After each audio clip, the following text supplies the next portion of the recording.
Hi, everyone. Can you guys hear me? Yes. Okay, good. Thank you.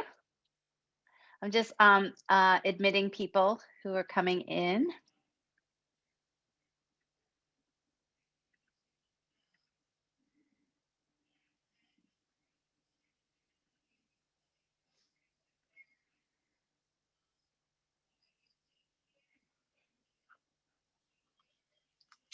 How's everyone doing? Thanks for showing up in the middle of the day. I usually do these in the evening, but because this was last minute and Friday evening isn't that much fun to do, talk about merit scholarship, I thought I'd do it during the day.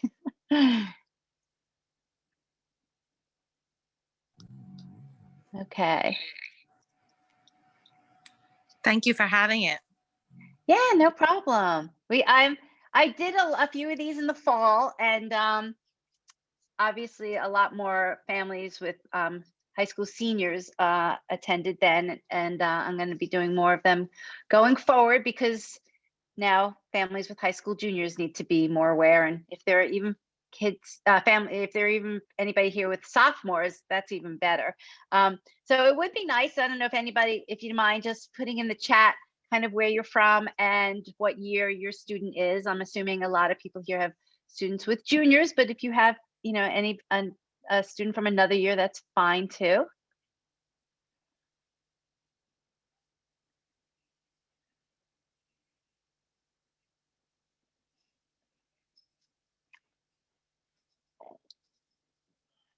Great.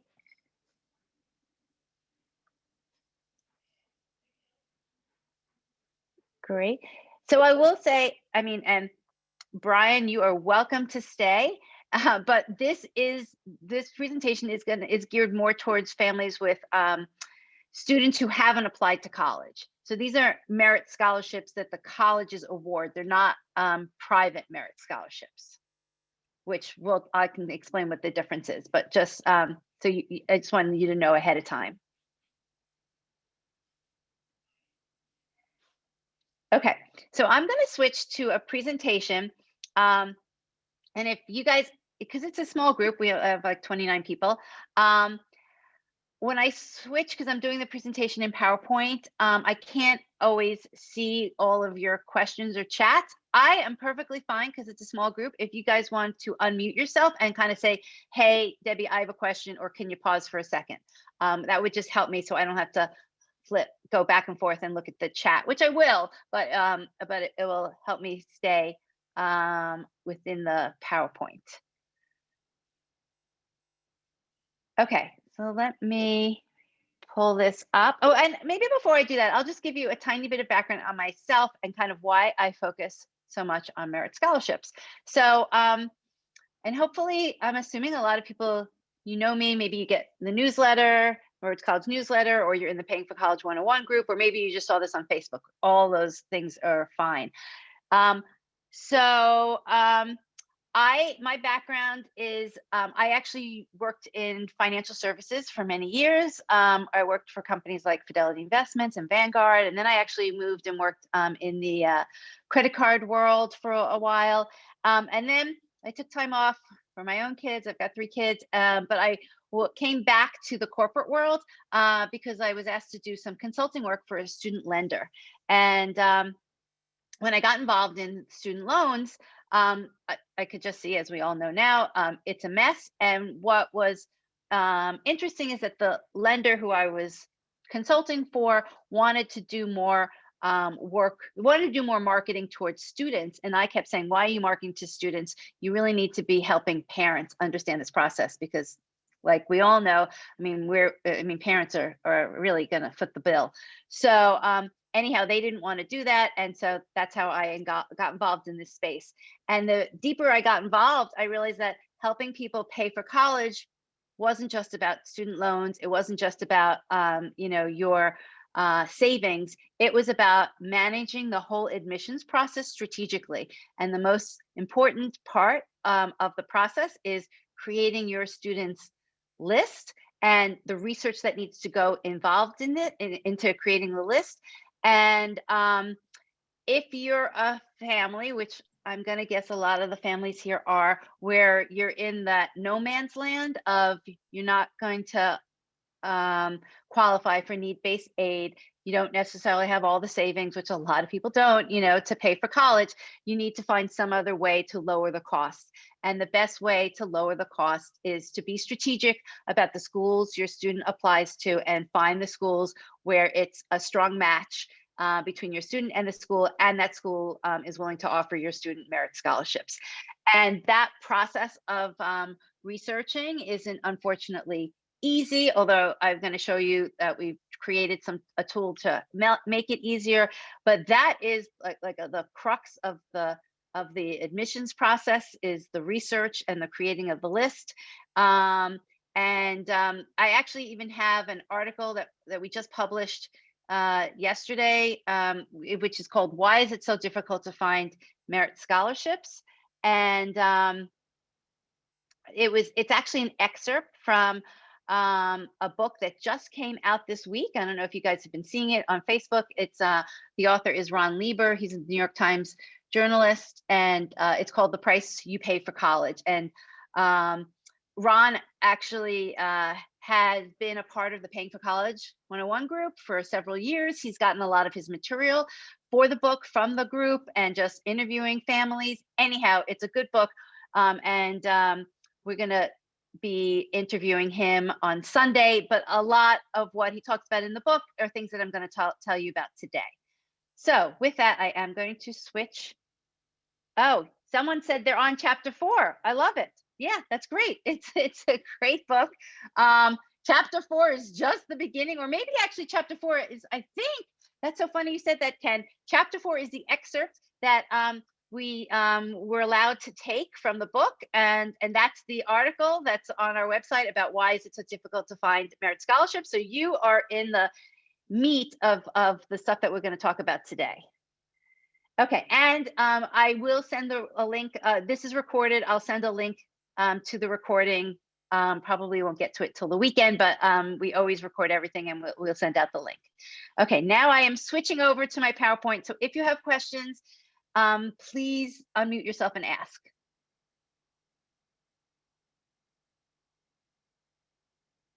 Okay. Actually, in this mode, I think I can still see the questions. Hold on, I'm going to pull them up. Okay, I can still see your questions. So let me put that here. Okay, so this is an introduction to college merit aid and how to find it. The language around this space is confusing. People call it merit aid, people call it merit scholarships. I think I already identified, the term merit scholarship can be considered from a private scholarship versus a college. So it's a little confusing. I use college merit aid. I try and at least separate it out by always using the word college to say that this is money that is coming from colleges. It's not coming from a private source. Okay, so what is merit aid? Ken, if you're reading the book, this should sound familiar. A lot of things, merit aid, if you really want to kind of look at it in its raw sense, is a version of a discount that colleges are giving to families. Again, I'm sorry, I keep referencing the book because it has a lot of information, but Ron details out the history about how this came about, which probably started somewhere in the 80s, when colleges realized that they needed to kind of compete a little bit more with each other and attract certain types of students. And so they started to use money and changes in their price as a way to attract students. Traditionally, merit aid is given out for certain levels of test scores and GPA, but it can also be given for leadership or talent or other sorts of characteristics or priorities that the college is trying to attract in that particular year. I also kind of made this comment at the bottom. Some people confuse the word merit aid or merit scholarships with the scholarships that are given out for national merit finalists for the PSATs. That's completely different. That's good money for a good purpose, but it is, even though it's the same language, it's a different source of money, and different, need different requirements to earn it. So the thing about what's good about if your student receives merit aid, merit scholarships, is that most of the times this money is renewable, so that if it is awarded, it is usually awarded for 4 years, although there might be some requirements. And the requirements are usually GPA related. So I always suggest, sometimes colleges tell you the requirements ahead of time, but they always tell you when the money is awarded what those requirements are. And it's important to look at that. Sometimes the GPA requirement is a 3.0. Most students can maintain that. Sometimes it's a 3.5. So that's a little trickier. And you just want to understand what those requirements are before your student accepts, and before you also factor it into your financial plan that they're going to get that money every year, because there are many stories, unfortunately, that the student didn't make the requirement, and the merit money wasn't available in future years. So that's really important. Somebody's asking, do you have to file FAFSA to get merit scholarships? A really good question. And an answer that is, there is not one answer. It's actually recommended, obviously, that you file FAFSA because you get lots of other, you get other benefits, and the biggest benefit is that you get access to federal loans. Some schools will ask you to fill out the FAFSA before your student can be reviewed for merit money, and some schools do not.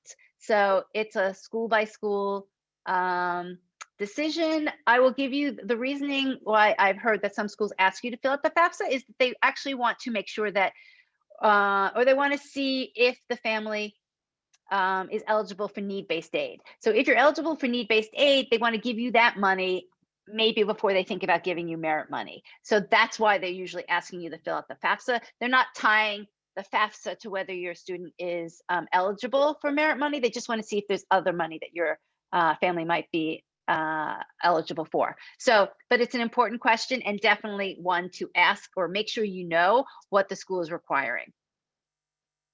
What about the CSS profile? Do they need that to consider my kid for merit aid? It's for the schools that ask for a CSS profile, it's kind of the same answer. They're probably asking for the CSS profile to see, because they're using the CSS profile more than the FAFSA. So they want to look at the CSS profile to see if you're whether you'll receive need-based money. I will tell you though that most schools that are CSS profile schools that are asking for that form tend to be the more selective schools. The more selective schools do not give merit money. It's not, across the board. There's like 300 something schools that are asking for the CSS profile.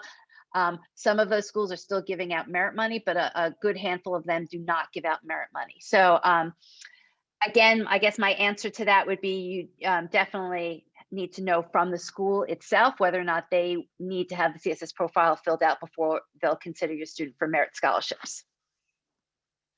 Okay, so this is a pretty long presentation. I truly have an hour. I'm going to actually maybe skip through some things quickly, but as I mentioned, I'm going to do this presentation several times, or I'm going to do these sessions. So if I don't answer all your questions, come back to another session or send me a message. I tend to run too long, but I'm trying to make these faster. So there's 3 different types of merit aid. Automatic merit aid is one where that the school is very specific. They are say, if your student has these criteria, if they have, a certain GPA and they have a certain SAT score or ACT score, and we'll talk about that going forward, we give out this type of money. I'm going to give you some, let me just actually skip to this example. This is like a grid. This is like the ideal case, meaning that the college is upfront, right, about how they give out the money. And they're so upfront that they're showing you the grid, and it's pretty self-explanatory. And ahead of time, if your student falls in these levels, that this is the type of money that they'll get. And these are the requirements that the school has, and if they have an application, all that type of stuff. This, we would love all schools to be like this, but they aren't. But if you find a school that gives you all this information up front, that's great. I personally think it also tells you something about that school, that they're willing to be, open and transparent about how they manage money. So that's just like a side note. I think that you learn through this process, you learn kind of like clues of personalities of what the schools are about. But that's just like my little side comment.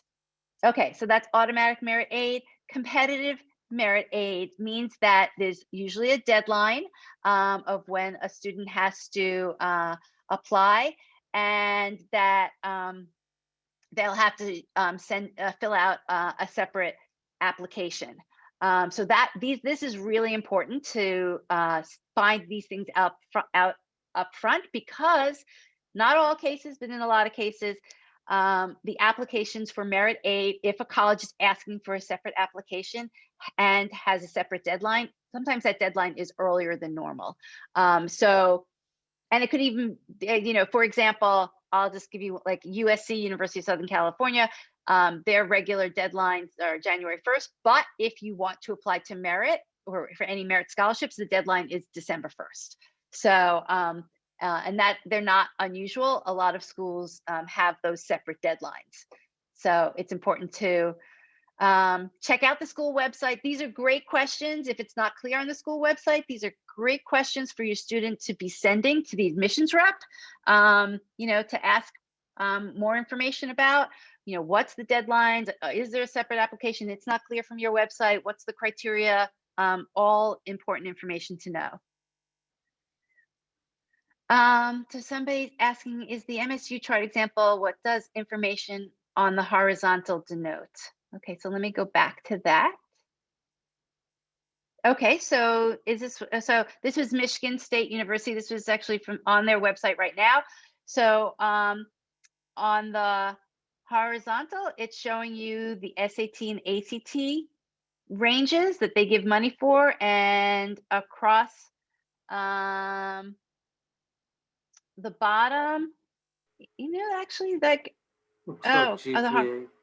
Yeah, yes, it's GPA. Sorry, I can barely even see it. Sorry, myself. I see now. You can't see the points. So it's like 2.5, 2.6, 2.7. Yeah, so the bottom is GPA. Okay, so again, these are just examples of competitive merit aid. This is, if you go to the different school websites, some schools actually don't even, there's a whole range. I just explained before, some schools have earlier deadlines. Some schools actually don't even open up their merit scholarship applications until you've applied. So that's the other extreme. So you have to apply, and then they give you access to a portal that has the scholarship information. And actually, even a more extreme example is that some schools accept you, and then they are sending you information about scholarships that your student can apply to. Okay, and then there's something, basically talent-based. So this is related to students who are applying to schools based on art or dance or something where they might have to do sorry, just trying to get this out of the way. Where they might have to do an audition or send in a portfolio. And again, really important to understand like all the requirements around those types of applications. This is just, example from Muhlenberg College, and they have more details about how you schedule an audition or a portfolio, and you have to schedule it specifically with a department head. So even in the age of COVID, they're still doing these auditions, obviously virtually. Okay, so I'm gonna switch now to kind of give you a little bit of background about what happens on the college side related to merit scholarships. So there's a term that's becoming more well-known. It's always been out there on the admission side, but we think of admissions as, admissions officers and, admission deans, and that's definitely one title that they have. But the other way of talking about what they do is enrollment management. And if you think about it from a business standpoint, people who work in admissions, right, are like, to some extent, marketing the college, and they need to attract a certain number of students and enroll those students into the school to hit revenue targets, right? So a school has, especially if they're doing residential education, a school has fixed resources, like their dorms and the classrooms and the professors, and people in enrollment management have to, their job is to get in students that are going, and the sum of all of the tuition is going to hit certain revenue targets. That, I mean, I that's the way I look at it. And, we don't always want to look at colleges like a business, but believe me, and I'm sure you're realizing they are.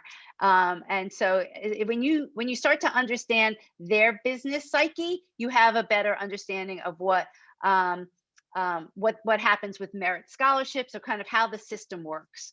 So again, this is just like a really quick and dirty. If anybody wants to get Ron Lieber's The Price You Pay for College, there is a lot more detail about how this works.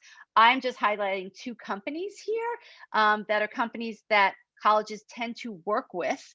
One's called Ruffalo Noel Levitz, and the other is EAB. And it's a big business working with the colleges. These particular companies are gathering data on you and your students. They are building models, they have historical data, and they are kind of creating algorithms that feed in all this data and then say to the college, well, this student with these characteristics, or these GPA, this SAT, from this location, has interacted X number of times with your website, has responded to your emails, is from a family in this zip code. They pull in all that type of information. You should offer this dollar amount to them.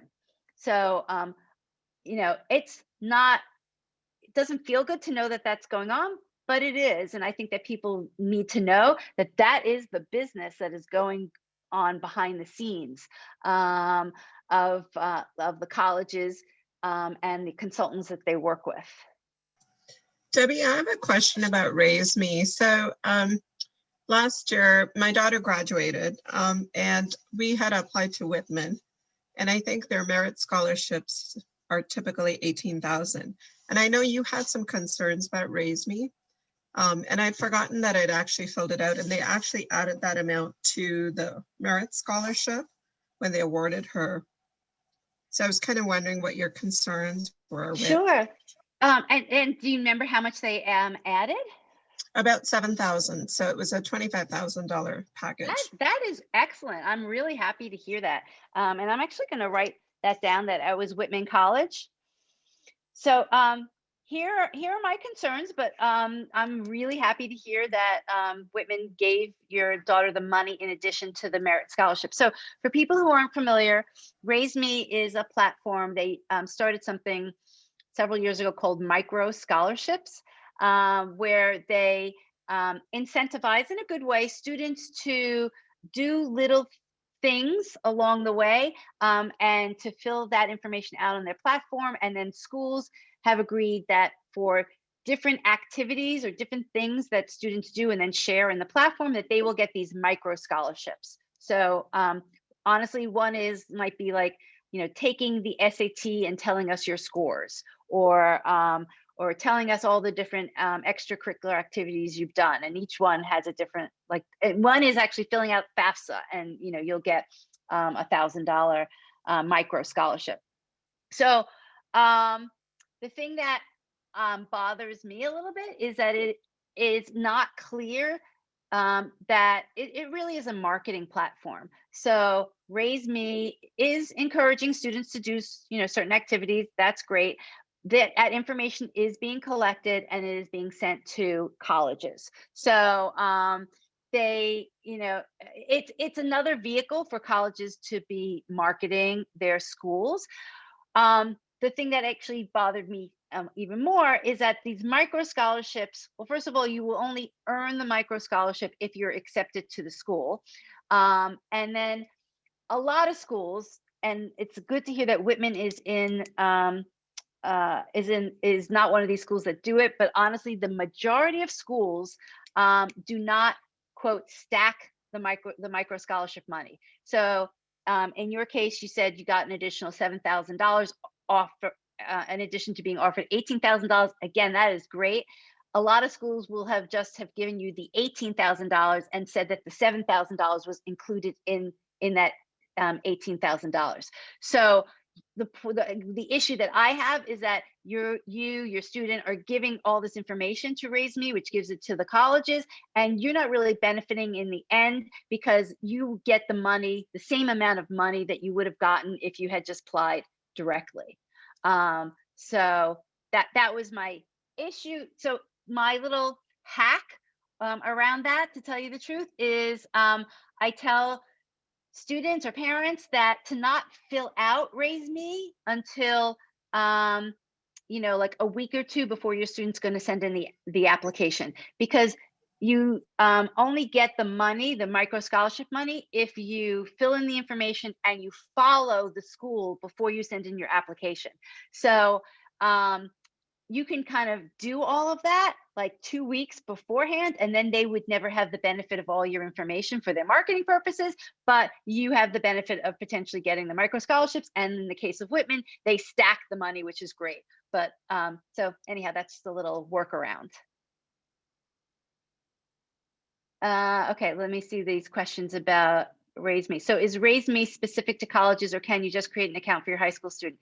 You can just create an account, but you and then you have to select which schools you're gonna like do the micro scholarships for and which schools your student's gonna follow.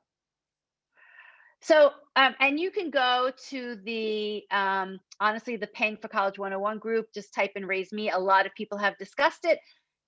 I'll kind of leave it up to you to make your decision. Some people have felt it was a waste of time. Some people, like in your case, that it worked out great. I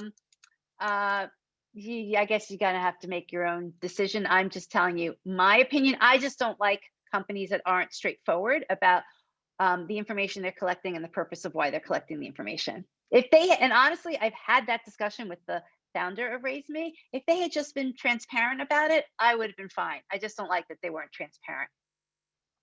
Okay, so moving on.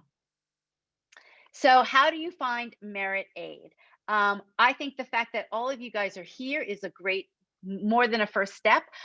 The way to find merit aid, the way to manage this process strategically and best as possible is to make yourself informed. You can take control of the process. Don't feel like you're just on the receiving end of how the colleges want to run this process. You need to educate yourself as much as possible about the system. And again, I keep referring to Ron's book only because I actually was in touch with him, and he was in touch with me for several years while writing this book. And I think we have similar philosophies. And the philosophy is paying for college, the college admissions process is a system, like so many other things in life, and if you understand how the system works, you will be at a better advantage because you will be in the know and you'll know how to navigate. And understanding and putting in the effort to know how the system works, like at the point where most of you families are, is perfect and is great. And you will be surprised how many people don't put in this effort. And at the end of the process, they will say, boy, I wish I had known that 2 years before. And the one unforgiving thing about this process is it moves along, right? Whether you like it or not, but your child gets older every year, and each month passes by and you realize you're going to get closer and closer to a deadline. And you can't, sometimes if a deadline passes, you can't go back and redo it. So if you miss some of these scholarship deadlines, you can't go back and say, oh, can I have a redo? If you miss understanding the way your EFC works and Fafsa, and you didn't kind of change things on your tax return, you can't necessarily go back and make those corrections after the fact. So that's the hard part of this process. Thank you, Carolyn. I saw you put in the name of the book. Yes, The Price You Pay for College. Okay. So how do you take control? I just mentioned it. Learn as much as you can. Understand the timelines of things, and actually, we can send out some more information on kind of what are good deadlines to be aware of. Ask questions. Ask the right questions. Again, actually, Ron's going to go over that. I'm doing an interview with him on Sunday, and I'll put that link in the chat.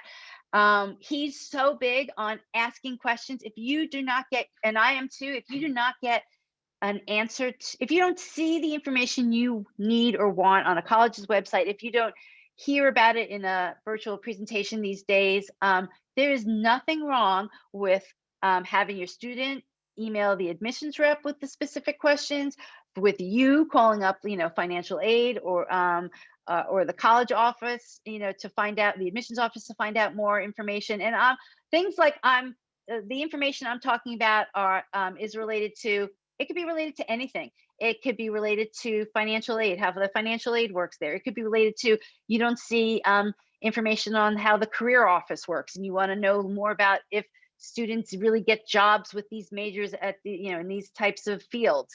It could be, related to how their majors work, and when does your student have to declare, or can they transfer between majors. This is all important information, and so if you can get the information on the website, great. If you can't, there's nothing wrong with asking questions, and you should feel honestly empowered to ask questions. This is a major financial decision at the end of the day, and you need all the information you want to make yourself feel comfortable in making the right choice.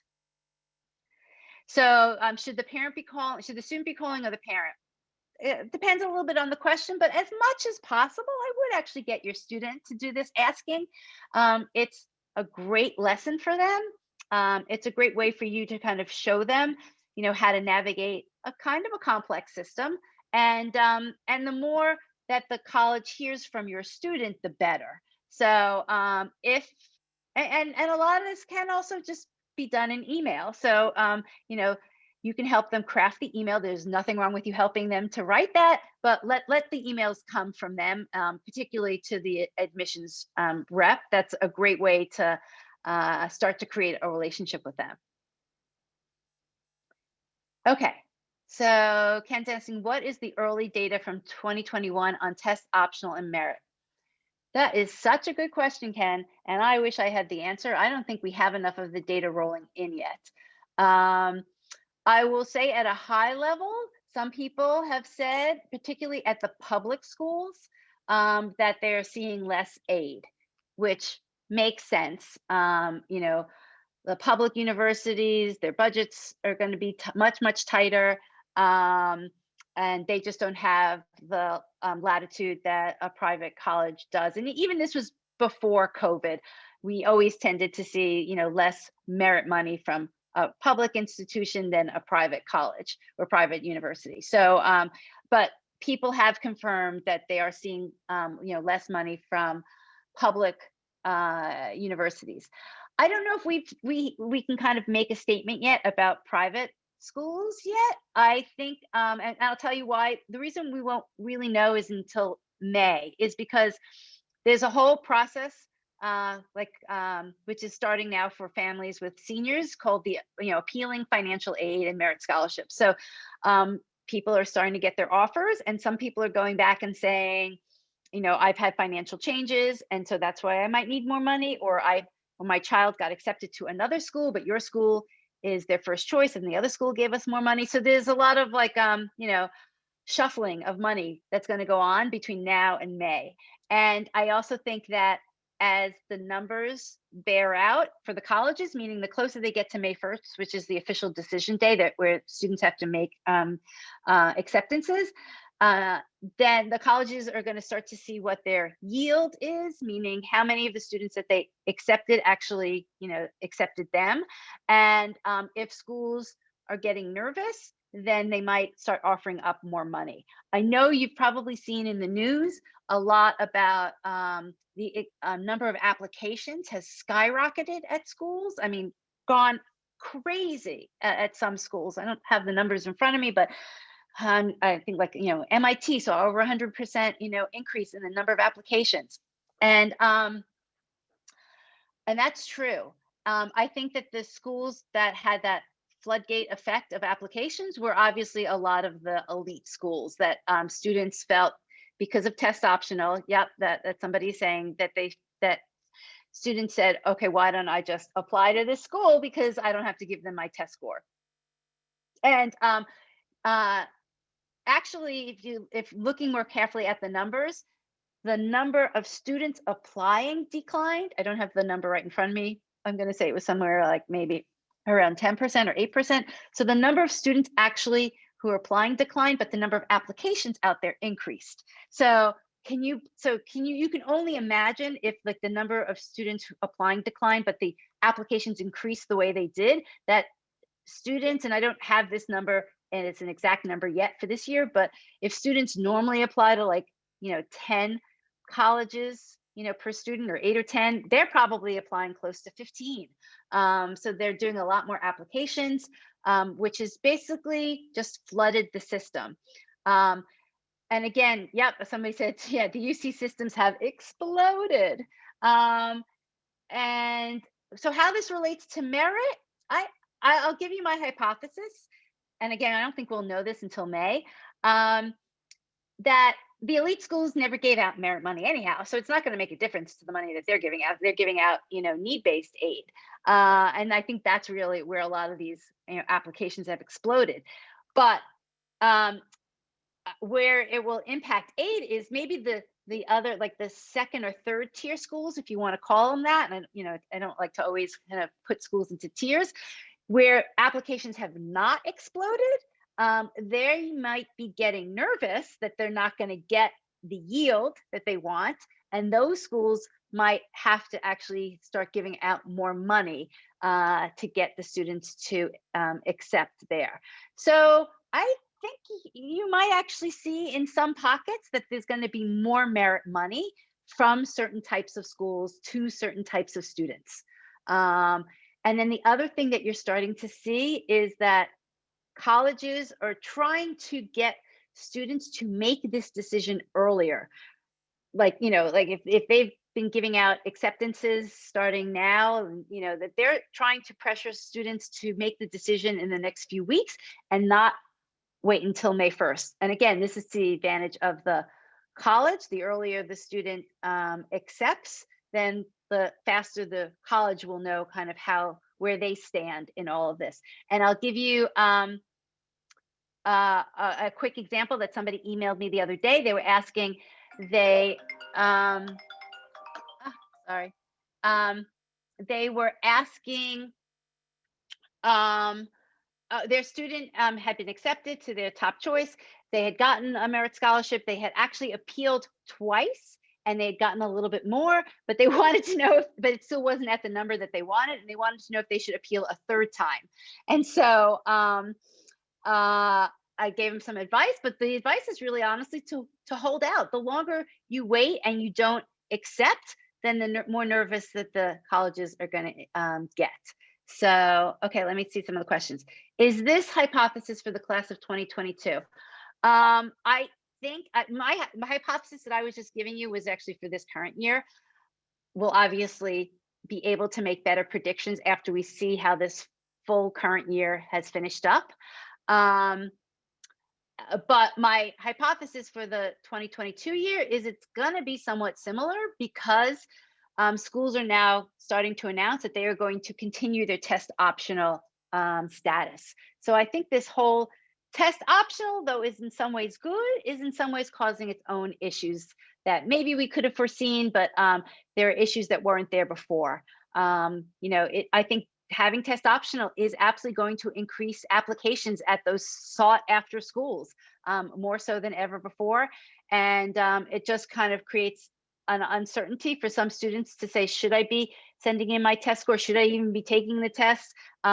So there are a lot of kind of confusion around test optional, and I'd love to talk about that, but that honestly is a different topic. And if I got involved in that, then we won't finish what we're talking about today with merit scholarships. So I said most selective schools don't give out merit money. How can we find out if schools were interested in giving out merit money? That's a great segue. I'm going to be answering it as we continue. So let's move on. So what I realized when I got kind of deeper into this space is that there's a lot of information out there for families, or there's a lot of information about colleges, I should say, but it's very scattered, and it's hard for a family to access because there's government information, and then there's private information, and there's something called the common data set, and then there's something that colleges just have on their website, and there's no place that pulls it all together. So there were a lot of different pockets of information, and I realized that if we could pull all of that information together, it would make searching for colleges in a particular way, and particularly searching for merit scholarships, much easier. So I'm going to actually flip over and open up College Insights. Here's the URL, if you guys can see, collegeinsights.roadtocollege.com. If you go there right now, you get 3 free searches, but I'm gonna give you all a code because we were able to get a sponsor. And so if you use this code, which is called first month free, you can get, as it says, the first month free. And so so you'll be able to use it for 30 days, and which is a long time to see if it's worthwhile for you, and to get information from it. I'll just tell you that the company sponsoring it is called College Ave Student Loans. If and when you ever need student loans, that's like at the end of the process, they're a good company and we to learn about. The one other thing I'll tell you about using this code is, and I apologize, it's just the way the website works right now, and we didn't have time to fix it. It does ask you for your credit card, although it's very clear. You'll get an invoice kind of immediately, and you'll see that the invoice is 0. So you're not charged for that first month, but you do need the credit card to kind of set up the account. Okay. So where do you find that spreadsheet by Jeff Salingo? I do know, I actually know Jeff well, and I once saw his spreadsheet early on when he was creating it. It's a spreadsheet of schools of what he calls, what is his terminology? Buyers and sellers. I think you have to purchase the book to get the spreadsheet. I'm not 100% sure about those details, but so that's somewhere on his website. Yes, somebody just said, I should actually specify, I apologize. The College Insights site is only on laptop. We don't have a mobile version yet. You'll see why when I go to open it. It's just a lot of data, and we wanted to get it out kind of quickly, and we have to kind of think of a new way of letting people interact. If you're going to do it on the phone, it's designed to do it on a laptop and to spend time really looking at the data. Okay, so let me switch. I'm going to stop sharing this and start sharing College Insights. Okay, hold on.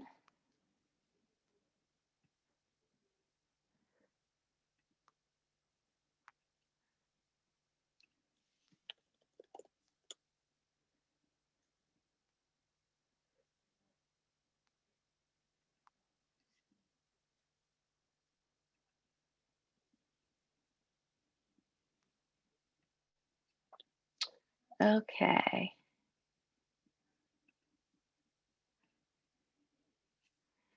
Can you guys see this before I keep going? Yes. Great, thank you. So, so this is the way it looks when you go, right? And then you would click on register for full access and then put in your information and the code, and then you'll get access to all the information that I'm going to show you. So I'm just going to log in with my login.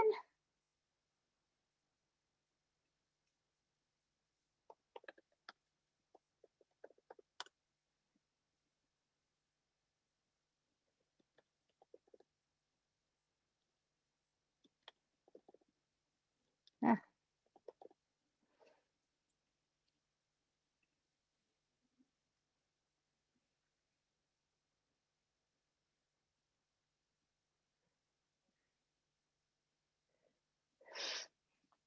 Okay, so while this is loading, I will explain to you just basically how it works. On the left, there's two different ways that you can search for schools, and then on the right is all of the school information, and you can collapse to the left and kind of look at more of the columns.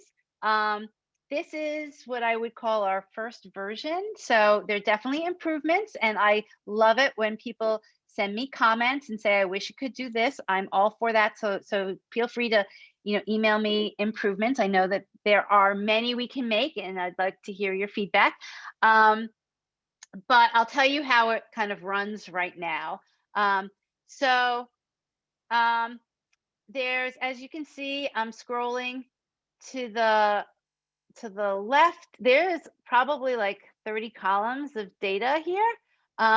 We didn't pick this information, I'm going to say willy-nilly. We actually did research with parents that had been creating their own website, their own spreadsheets to do this process, and we tried to pick what we and most parents thought was the most helpful information for them as they were gathering data and making decisions.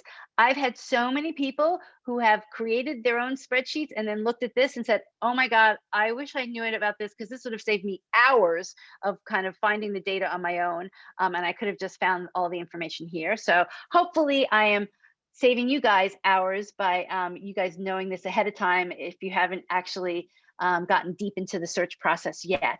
But let me just go quickly. On the left, there's two different ways you can search for colleges. You can put in you can put in several colleges, individual names. I'm just going to pick them off the bat here, like Adelphi.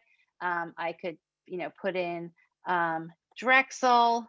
I could, if I had a specific list of schools that I was interested in, my student was interested in, and I just wanted to look at those schools without having to see a lot of other schools, you could, put the information in directly there. Or the other way is you can search by these preferences. And we actually purposely designed it. We don't ask for a lot of preferences. And the reason is we ask for the preferences that are enough to narrow down the schools to show you schools where your student is a good match from a merit potential perspective. And the reason is that we want to get people to start thinking in kind of broadening their thinking and looking at schools that they might not have originally thought that they even knew about or thought that their child might be interested in. You have to start wide and then start narrowing back in to see what schools might be good from a merit standpoint. So you want to look as wide as you can to see which schools have the potential to give you student merit scholarships. And then you start narrowing in and say, okay, now I see the big pool of schools, but there's no way my student is going to Mississippi. Sorry, I'm not hopefully not taking any offense to anybody in Mississippi, and then you can kind of start narrowing down. But it's good to see what the full potential is, and then make decisions about which categories of schools aren't going to work. So again, if your student at this point, they might not even have a preference for major, that's fine. You don't have to put in a major. But if they did, if you knew that they were really into business and they wanted to make sure that a school had a business major, you could put that information in here. And if Dennis, I see your question about the source, and I'll tell you in a second. If you have a location preference, you could put it in. I kind of encourage you not to, but you can put in broad preferences. So we have the regions, which are related to how the government categorizes schools. So Great Lakes, Far East, New England. You can pick a region. You can pick multiple regions. You can pick some regions and some states. So, if you, whatever, a student is interested in going to the schools in the Mideast and New England and wants to go to California, you can, pick all of those options. I'll just actually do that now. We'll pick in the Mideast, and we'll pick New England. We'll pick the Southeast, and then we'll pick California. It's always popular. You could pick school size. Again, depends if you know right now that your child doesn't fare well in a large school. Well, then scale it down and only look at schools that have 7,000 or smaller students. Or the opposite, if there's no way your student's going to go to a school that's less than 5,000 students, then you can narrow it here. And again, or though you can leave it completely open and see what shows up. So the last part is about test scores. And I'll tell you the reason why we have test scores included, and honestly not GPA, and why we're still including test scores, especially in this world of test optional. And so let me just show you, if you select ACT or SAT, you can narrow down what the range of the score is, and then you get to pick, do you want to match schools to the average of the test range that you selected, or where that student is, or where that score is in the top 75th percentile. And if you're looking for the schools that are most likely to give your student merit scholarships, you want to be in the top 75th percentile. You want the score to fall into what the school considers their top percentile. You also want the GPA to fall in there too, but this comes to why we didn't include GPA right here. And this goes to Dennis's question. I'll take a step back. So the information in College Insights is from 4 major sources. One is the government. It's called iPads. Anybody has access to it. It's shown, one of the consumer-facing websites is called College Navigator. If you typed in iPads, you could actually go directly to like the iPads data sets. It's a great source of information. Any college that receives federal funding in exchange needs to provide data back to the college in the form of iPads. So there's data on over 4,000 colleges, and I can't even tell you how many different data points there are. It's a ton. So you can access some of the information through College Navigator. If you want more information, you can create your own data sets. If you're savvy enough and into data like that, you should do that. Like, it's fun to fool around with all that information. A lot of people aren't, and that's okay too. So a bulk of this information is from the government, and then some of the information, another bulk I would say, is from a source called the Common Data Set. And I normally go a little bit more into detail on what the Common Data Set is, and I show you an example, but I don't have time today. The Common Data Set is basically information that colleges provide to a consortium, and the consortium is made up of a private company called Peterson's, which you probably might be familiar with because they do a lot in the education space, the College Board, which you're all familiar with right now, and US News and World Report. So those 3 guys are the source of collecting all of this information called the Common Data Set. US News and World Report, this is what they use to create their rankings. They use a subset of that information. There's actually a ton of great information in the Common Data Set. I encourage you to take any college name and like Drexel, you can do Drexel University College Common Data Set, and it will bring you to the Common Data Set information on the college. Again, I love going through this data. I will go through it on a different day, and we'll spend like 15 minutes looking at the Common Data Set. It's great information. What is hard is that it's you have to go to each school to get that information. That was what was strange to me, that that each school has it, but there wasn't a lot of places where you could pull it all together. There are some websites that have it, but they don't present it in the same way that we're presenting it. So we've licensed some of that common data set information that we think is important to have. So we have the government data, we have the common data set information. Quite honestly, we have scraped data for some fields that we think are interesting. And the other source is what I'm going to call crowdsource data. So let me go here. So you start to see there's a field called crowdsourced need-based aid, and sorry, hold on. Here, crowdsourced merit-based aid. And so let's click on one of these. What this is from the past 3 years on the Paying for College 101 Facebook group, we have collected actual students' offers. We've asked people to share their information, and we have and we're continuing to ask for it this year.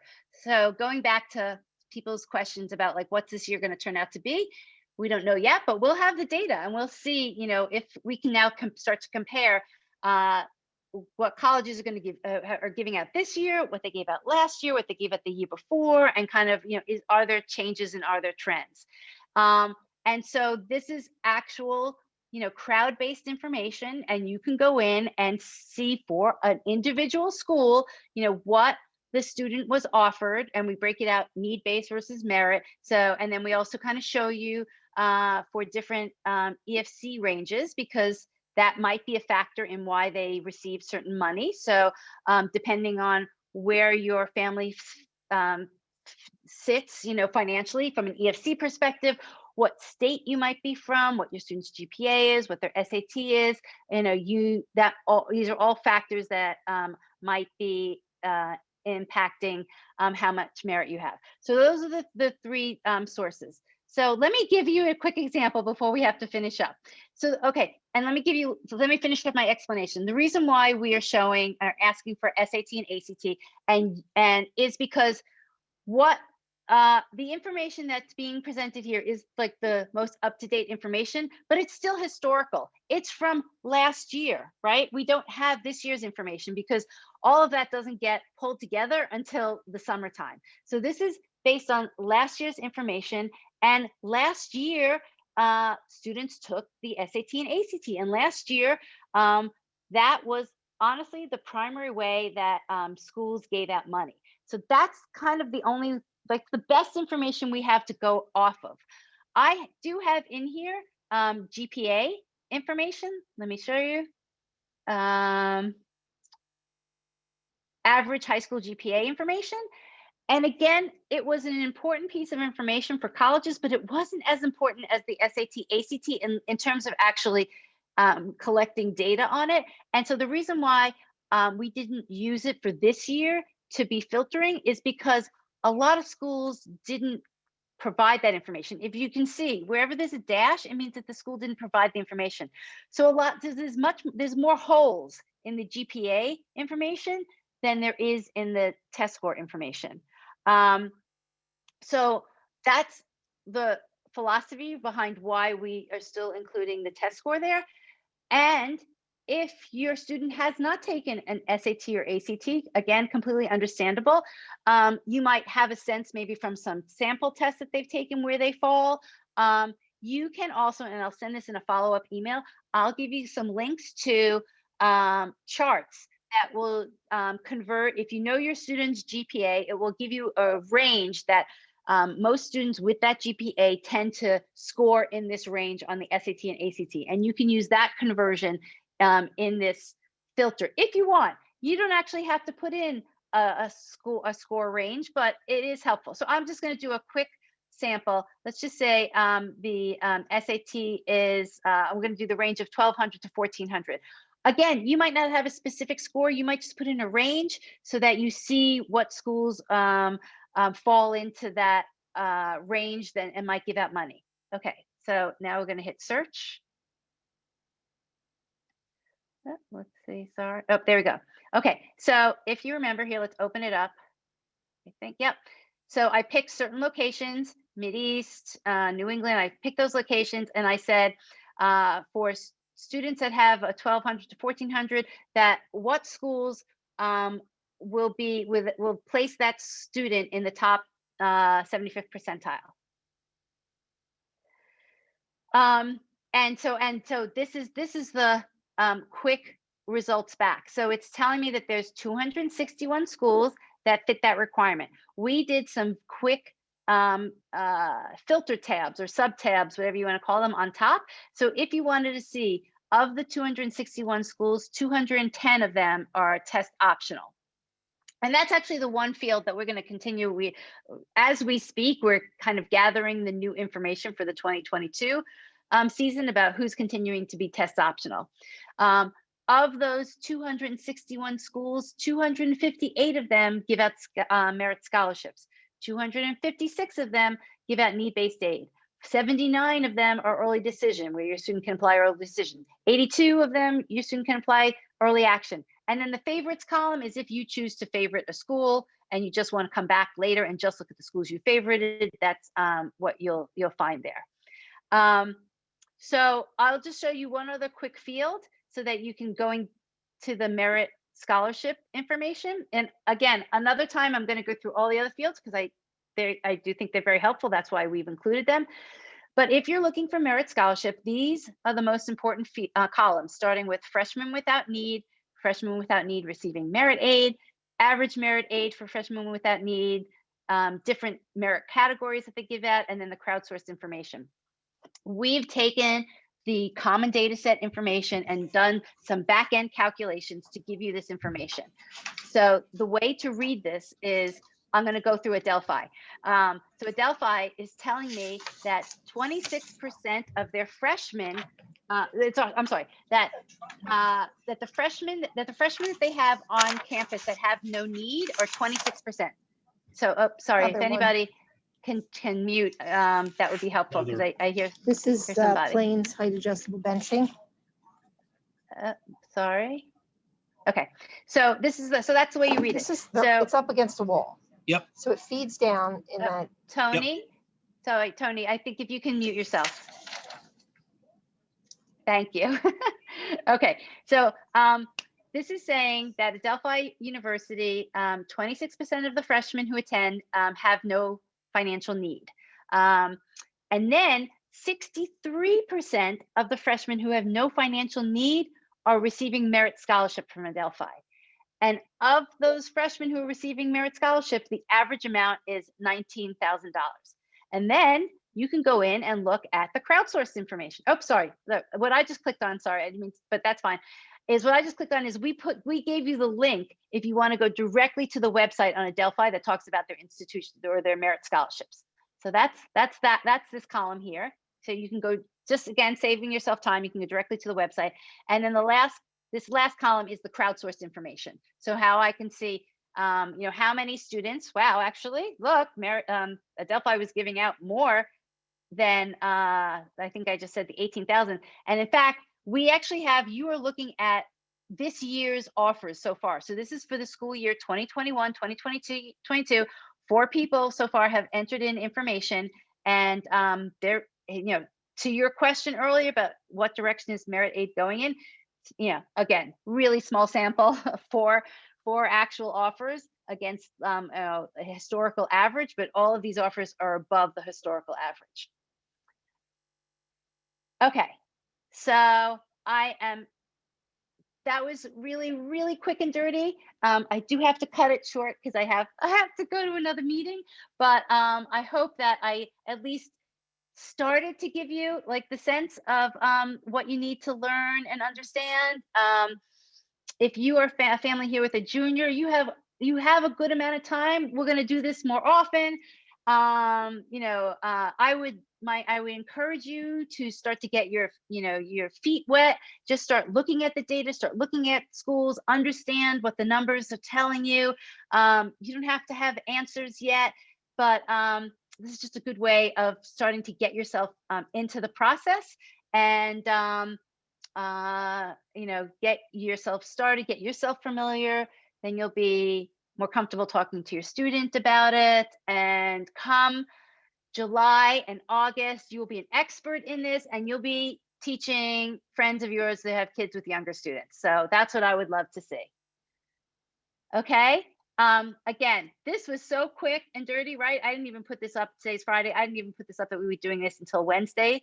So I just wanted to kind of jump on it because I knew that people were asking. I will do something more structured, more formal next week and the week after. And I'm going to do it in the evening where I have more time and we can run over and answer lots of questions. But in the meantime, go to the college insights URL, type in the code first month free and give it a try. I will do two other quick announcements for 2 other interesting events that we have. One is, and I'm going to send you guys out, is the interview with Ron Lieber this Sunday. So please sign up for that. That's going to be a Zoom session. Ron's great. You'll learn a ton. And if you have questions, he'll answer a lot of questions. And then the second thing is, you guys brought up Jeff Salingo. We've become, good friends with Jeff as well. And we are going to do a webinar series with Jeff that is starting in February. I'm going to send you the link for that. And it's a 3-session series. And again, the first session is going to be free. So I will send you a link for that and the code. And so hopefully all of these resources will definitely give you guys a jump start in what you need to know and the direction you need to move. So sorry that I rushed through this. I'm going to say goodbye, and I will send you guys the link and all of the I'll send you the recording to this and all the other links that I mentioned in a follow-up email this weekend. Okay? Take care, everyone. Thank you, Debbie. No problem. Talk to you soon.